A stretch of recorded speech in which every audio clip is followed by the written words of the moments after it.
So yung progress ng investigation natin sir doon sa recovered cadaver dito sa Diversion Road ng barangay Nagsanga, barangay Kabalangegan. Na-identify na sir yung victim. Ito ay isang farmer na taga Burgos, Ilocos Sur. So ang pangalan niya sir ay Leonardo Esteban Doque. Isa siyang resident of Burgos. Then pumunta yung kapatid niya dito sir para ma-identify siya.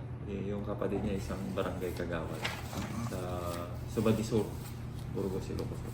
Sa ngayon sir, ongoing yung ginagawa natin investigation. Kahapon lang or kagabi, pinick up yung cadaver dito, yung biktima. Dinala na doon sa Burgos. Then encourage me sir yung family na ma-autopsy sana para malaman natin kung ano yung mga natamo niyang sugat, kung ilan, at kung ano yung nagamit na firearms.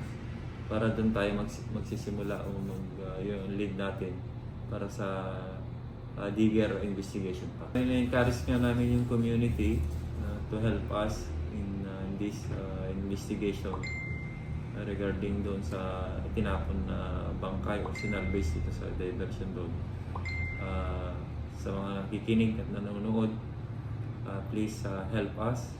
Then send us a message to our Facebook or call us in our hotline to help the investigation on the said incident last August 7 na yun sir nung na-recovered yung cadaver. Okay.